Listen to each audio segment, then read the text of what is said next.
ओम विष्णुदेवाय नमः। कार्तिक मास। कार्तिक का महीना प्रारंभ हो चुका है।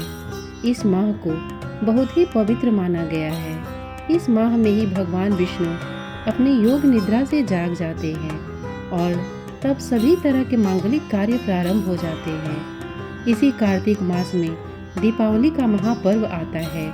पुराणों में कार्तिक मास की महिमा का वर्णन मिलता है। इस माह में दीपदान, स्नान, विष्णु पूजा और तुलसी पूजा के साथ ही पौराणिक कथा सुनने का बहुत ही खास महत्व होता है। आइए जानते हैं कार्तिक मास की पौराणिक कथा। एक नगर में एक ब्राह्मण दंपति रहते थे। वे दोनों प्रतिदिन 7 कोस दूर गंगा और यमुना नदी में स्नान करने जाते थे। इतनी दूर आने जाने से ब्राह्मण की पत्नी थक जाती थी। एक दिन उसने अपने पति से कहा कि हमारा एक पुत्र होता तो कितना अच्छा रहता। पुत्र की बहू आती तो हमें घर वापस जाने पर खाना बना हुआ मिलता और बहू घर का काम भी कर देती। अपनी पत्नी की बात सुनकर ब्राह्मण ने कहा कि तूने बात तो सही कही है, चल मैं तेरे लिए बहू ला ही देता हूँ। ब्राह्मण ने कहा कि एक पोटली में आटा डालकर कुछ मोहरे रख दे। ब्राह्मण के कहे अनुसार उसने पोटली बांधकर दे दी और पोटली लेकर ब्राह्मण चला गया। सफर के दौरान ब्राह्मण को यमुना के किनारे बहुत ही सुंदर लड़कियां दिखाई दी। वे रेत पर घर बनाकर खेल रही थी। उनमें से एक लड़की ने कहा कि मैं अपना घर नहीं बिगाड़ूंगी, मुझे तो रहने के लिए ये घर चाहिए। लड़की की बात सुनकर ब्राह्मण मन ही मन सोचने लगा कि बहू बनाने के लिए यही लड़की उचित है। जब वह लड़की जाने लगी तो ब्राह्मण भी उसके पीछे पीछे उसके घर तक चला गया। वहां जाकर ब्राह्मण ने उस लड़की से कहा, बेटी कार्तिक मास चल रहा है, इसलिए मैं किसी के घर खाना नहीं खाता। मैं अपने साथ आटा लेकर आया हूँ। तुम अपनी माता से पूछो कि क्या वह मेरे लिए आटा छानकर 4 रोटी बना देगी। यदि वह मेरा आटा छानकर रोटी बनाएगी तो ही मैं रोटी खा लूँगा। लड़की ने जाकर अपनी माँ को ये सारी बात बताई।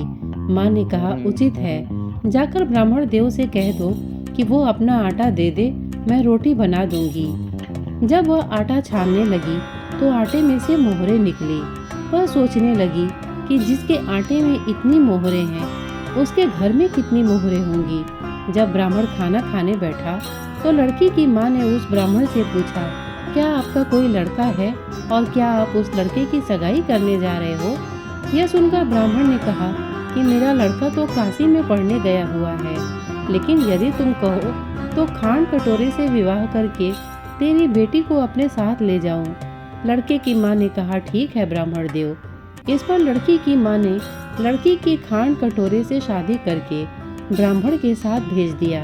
ब्राह्मण ने घर आकर कहा, रामू की माँ दरवाजा खोल कर देख, मैं तेरे लिए बहू लेकर आया हूँ। ब्राह्मण की पत्नी भीतर से ही बोली, हमारा तो कोई बेटा बेटी नहीं है तो बहू कहाँ से लाए। दुनिया ताने मारती थी, अब आप भी मारने लगे। ब्राह्मण ने कहा, तू दरवाजा खोल कर देख तो। जब ब्राह्मणी ने दरवाजा खोला तो सामने बहू को खड़ी देखा। उसने बहू का स्वागत किया और आदर सत्कार से अंदर ले गई। अब जब ब्राह्मण अपनी पत्नी के साथ नदी स्नान करने जाता तो पीछे से बहू घर का सारा काम करके और खाना बना कर रखती थी। वह उनके कपड़े धोती और रात को हाथ पैर भी दबाती थी। इस तरह बहुत दिन बीत गए। ब्रह्माणी ने अपनी बहू से कहा कि बहू, कभी भी चूल्हे की आग मत बुझने देना और मटके का पानी खत्म मत होने देना। परंतु एक दिन चूल्हे की आग बुझ गई। यह देखकर बहू घबरा गई और भागी भागी अपनी पड़ोसन के पास गई और कहा कि मेरे चूल्हे की आग बुझ गई है, मुझे थोड़ी आग चाहिए। मेरे सास ससुर सुबह 5 बजे से गए हुए हैं, वो थके हुए घर आएंगे, इसलिए मुझे उनके लिए खाना बनाना है। यह सुनकर पड़ोसन ने कहा कि तू तो बावली है, तुझे यह दोनों मिलकर पागल बना रहे हैं। इनके कोई पुत्र नहीं है, ये निसंतान है। बहू ने कहा, नहीं ऐसा मत बोलो, इनका बेटा तो बनारस काशी में पढ़ने गया है। इस पर पड़ोसन ने कहा कि ये तुझे झूठ बोलकर लाए हैं, मेरी बात सच मान, इनके कोई बेटा नहीं है। अब बहू पड़ोसन की बातों में आ गई और कहने लगी कि अब आप ही बताओ मैं क्या करूं।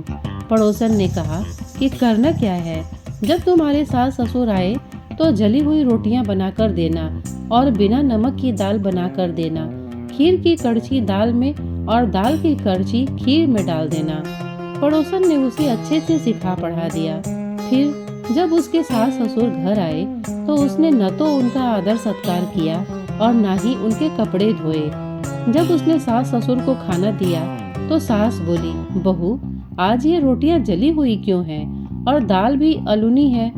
तब बहू ने पलट कर कहा कि एक दिन ऐसा खाना खा लोगे तो कुछ बिगड़ नहीं जाएगा तुम्हारा। सास ससुर को खरी खोटी सुनाकर वह फिर से पड़ोसन के पास गई और बोली कि अब आगे क्या करना है। पड़ोसन ने कहा कि अब तुम सातों कोठों की चाबी मांग लेना। अगले दिन जब स्नान करने जाने लगे तो बहू अड़ गई कि मुझे तो सातों कोठों की चाबी चाहिए। तब ससुर ने कहा कि इसे चाबी दे दो। तब सास ने बहू को चाबी दे दी। सास ससुर के जाने के बाद जब बहू ने दरवाजे खोले तो देखा कि किसी में अन्न भरा है, किसी में धन भरा है और किसी कोठे में बर्तन पड़े हैं। जब उसने सबसे ऊपर का 7वां कोठा खोला तो देखा कि शिव जी, पार्वती माता, गणेश जी, लक्ष्मी माता जी, पीपल पथवारी, कार्तिक के ठाकुर, राई दामोदर, तुलसी का बिड़वा, गंगा यमुना और 33 कोटि देवी देवता विराजमान हैं। वहीं पर एक लड़का चंदन की चौकी पर बैठा माला जप रहा है। यह सब देखकर उसने लड़के से पूछा कि तुम कौन हो। तब लड़का बोला कि मैं तेरा पति हूँ, अभी दरवाजा बंद कर दे, जब मेरे माता पिता आएंगे तब दरवाजा खोलना। यह सब देखकर बहू बहुत खुश हुई और 16 श्रृंगार कर सुंदर वस्त्र पहनकर अपने सास ससुर का इंतजार करने लगी। उसने अपने सास ससुर के लिए अच्छे अच्छे पकवान बनाए। जब उसके सास ससुर घर पर आए तो उसने उनका आदर सत्कार किया और प्रेम पूर्वक खाना खिलाया और हाथ पैर दबाने लगी। पैर दबाते दबाते बहू ने कहा कि माँ, आप इतनी दूर गंगा स्नान करने के लिए जाती हो तो आप थक जाती हो, इसलिए आप घर पर ही स्नान क्यों नहीं करती हो। यह सुनकर सास कहने लगी कि बेटी, गंगा यमुना घर पर तो नहीं बहती हैं। तब उसने कहा, हाँ माँ जी, बहती है, चलो मैं आपको दिखाती हूँ। जब बहू ने 7वां कोठा खोलकर दिखाया तो उसमें शिव जी, पार्वती जी, गणेश जी, लक्ष्मी जी, पीपल पथवारी, कार्तिक के ठाकुर, राई दामोदर, तुलसी जी का बिड़वा, गंगा यमुना बह रही हैं और 33 कोटि देवी देवता विराजमान हैं। वहीं चौकी पर बैठा एक लड़का माला जप रहा है। माँ ने उसे देखकर कहा कि बेटा तू कौन है। लड़का बोला, माँ, मैं तेरा बेटा हूँ। तब ब्रह्माणी ने पूछा कि तू कहाँ से आया है। लड़के ने जवाब दिया कि मुझे कार्तिक देव ने भेजा है। माँ ने कहा, बेटा, यह संसार कैसे मानेगा कि तू मेरा बेटा है। माँ ने कुछ विद्वान पंडितों से मदद मांगी। पंडितों ने कहा, इस पार बहू बेटा खड़े हो जाएं और उस पार माँ खड़ी हो जाए। माँ ने चमड़े की अंगियाँ पहनी हो और छाती में से दूध की धार निकालकर बेटे की दाढ़ी मूछ भीगे और पावन पानी से गठजोड़ा बंधे, तब मानेंगे कि यह इस माँ का ही बेटा है। उसने ऐसा ही किया। चमड़े की अंगियाँ फट गई और छाती में से दूध की धार निकलकर बेटे की दाढ़ी मूछ भीग गई। पवन पानी से बहू बेटे का गठजोड़ बंध गया। यह सब देखकर ब्राह्मण और उसकी पत्नी का खुशी का ठिकाना न रहा। तो यह थी कार्तिक मास की कथा। कार्तिक के ठाकुर जैसे ब्राह्मण और ब्रह्माणी को बहू बेटा दिया, वैसे सबको देना। कार्तिक मास की कथा कहने सुनने और हुंकारा भरने वाले सब पर कृपा करना। और आइए अब सुनते हैं कार्तिक मास महात्म्य कथा, अध्याय 5। प्रभु मुझे तेरा है सहारा, जग के पालनहार। कार्तिक मास महात्म्य की कथा करूं विस्तार। राजा पृथु बोले, हे नारद जी, आपने कार्तिक मास में स्नान का फल कहा। अब अन्य मासों में विधि पूर्वक स्नान करने की विधि, नियम और उद्यापन की विधि भी बतलाइए। देवर्षि नारद ने कहा, हे राजन, आप भगवान विष्णु के अंश से उत्पन्न हुए हैं, अतः यह बात आपको ज्ञात ही है, फिर भी आपको यथाचित विधान बतलाता हूँ। आश्विन माह में शुक्ल पक्ष की एकादशी से कार्तिक के व्रत करने चाहिए। ब्रह्म मुहूर्त में उठकर जल का पात्र लेकर गांव से बाहर पूर्व अथवा उत्तर दिशा में जाना चाहिए। उसके बाद जो मनुष्य मुख शुद्धि नहीं करता उसे किसी भी मंत्र का फल प्राप्त नहीं होता है। अतः दांत और जीभ को पूर्ण रूप से शुद्ध करना चाहिए और निम्नलिखित मंत्र का उच्चारण करते हुए दातून तोड़नी चाहिए। हे वनस्पतये, आप मुझे आयु, कीर्ति, तेज, प्रज्ञा, पशु संपत्ति, महाज्ञान, बुद्धि और विद्या प्रदान करो। इस प्रकार उच्चारण करके वृक्ष से 12 अंगुल के दातून ले। दूध वाले वृक्षों से दातून नहीं लेना चाहिए। इसी प्रकार कपास, कांटेदार वृक्ष तथा जले हुए वृक्ष से भी दातून लेना मना है, जिससे उत्तम गंध आती हो और जिसकी टहनी कोमल हो। ऐसे ही वृक्ष से दंत धावन ग्रहण करना चाहिए। प्रतिपदा, अमावस्या, नवमी, छठी, रविवार को चंद्र तथा सूर्य ग्रहण में दातून नहीं करनी चाहिए।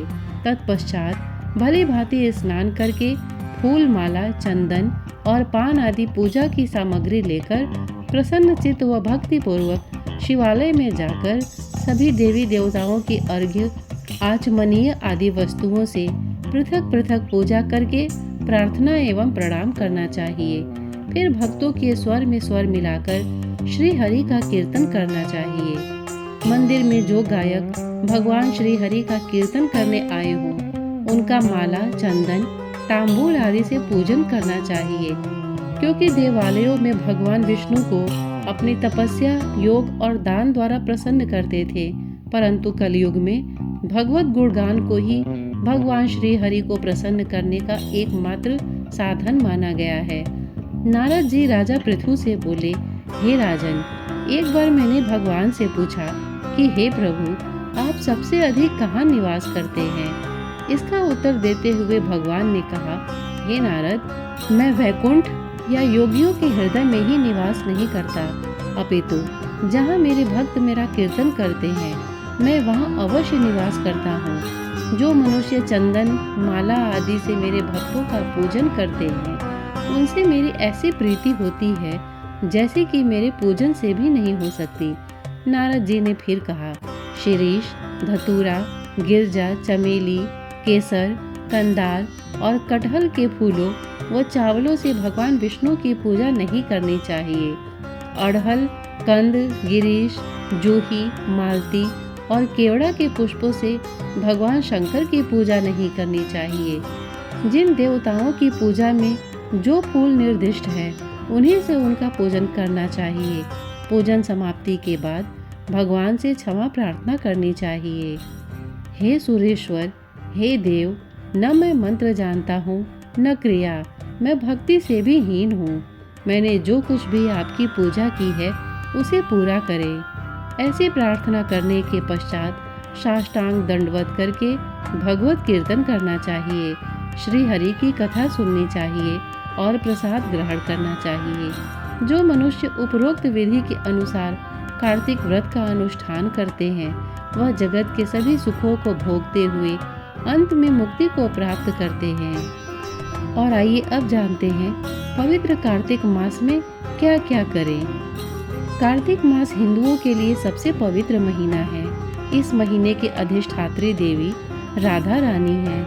इस महीने हम जो भी आध्यात्मिक गतिविधि करते हैं, वह राधा रानी को प्रसन्न करने वाली होती है, और राधा प्रसन्न हो तो भगवान श्री कृष्ण प्रसन्न होते हैं। स्कंद पुराण के अनुसार जिस प्रकार सतयुग युगों में सबसे अच्छा है, जैसे शास्त्रों में वेद सर्वश्रेष्ठ हैं, जैसे गंगा नदियों में सबसे अच्छी है, वैसे ही कार्तिक महीनों में सबसे अच्छा है। भगवान श्री कृष्ण को सबसे प्रिय है। भगवान श्री कृष्ण कहते हैं, सभी पौधों में पवित्र तुलसी मुझे सबसे प्रिय है। सभी महीनों में कार्तिक सबसे प्रिय है। सभी तीर्थों में मेरी प्रिय द्वारिका सबसे प्रिय है, और सभी दिनों में एकादशी सबसे प्रिय है। इस महीने को दामोदर मास के नाम से भी जाना जाता है। इस पवित्र महीने में क्या करना चाहिए? 16 माला का जाप करें। हरे कृष्ण कृष्ण कृष्ण हरे हरे, हरे राम राम राम हरे हरे।